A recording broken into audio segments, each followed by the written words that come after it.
दैनिक जागरण का संपादकीय डिक्टेशन। गति 80 शब्द प्रति मिनट। स्टार्ट। रामनवमी पर देश के कुछ हिस्सों में जिस तरह उपद्रव हुआ और शोभा यात्राओं को निशाना बनाया गया, उससे पिछले वर्ष की उन घटनाओं का स्मरण हो आया जब इसी पर्व के दौरान कई शहरों में बड़े पैमाने पर हिंसा हुई थी। यह मानने के अच्छे भले कारण हैं कि रामनवमी पर निकाली जाने वाली शोभा यात्राओं पर किसी सुनियोजित षड्यंत्र के तहत हमले हो रहे हैं।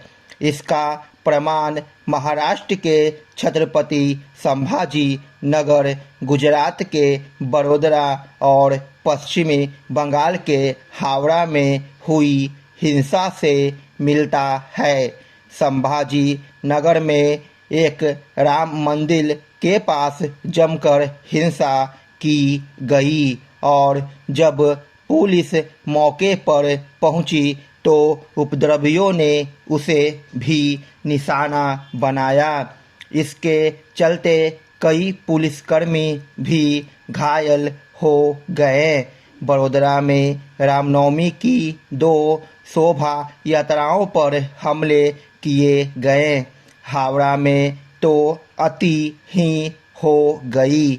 यहाँ शोभा यात्रा पर हमले के साथ हिंदुओं के घरों और दुकानों को भी निशाना बनाया गया। इससे भी चिंताजनक बात यह हुई कि यहाँ दूसरे दिन भी हिंसा जारी रही।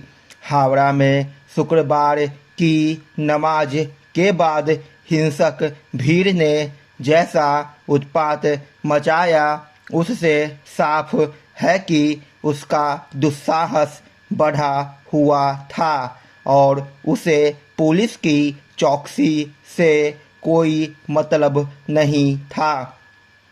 हैरानी नहीं कि मुख्यमंत्री ममता बनर्जी के इस कथन ने उपद्रवी तत्वों का दुस्साहस बढ़ाने का काम किया हो कि मुस्लिम इलाकों से रामनवमी की शोभा यात्राएं न निकाली जाए।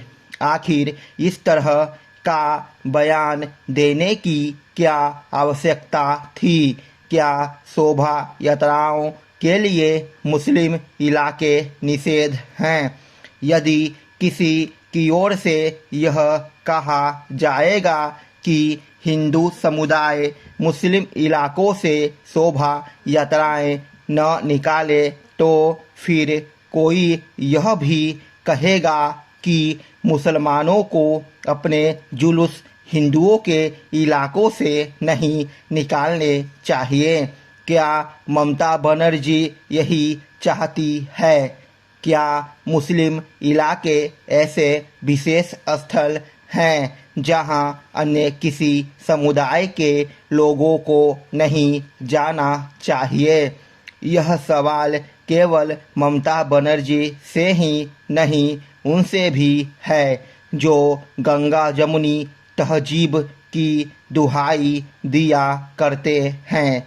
या तो यह तथाकथित तहजीब एक धोखा है या फिर उसमें मुस्लिम समुदाय के अतिरिक्त अन्य किसी के लिए कोई स्थान नहीं।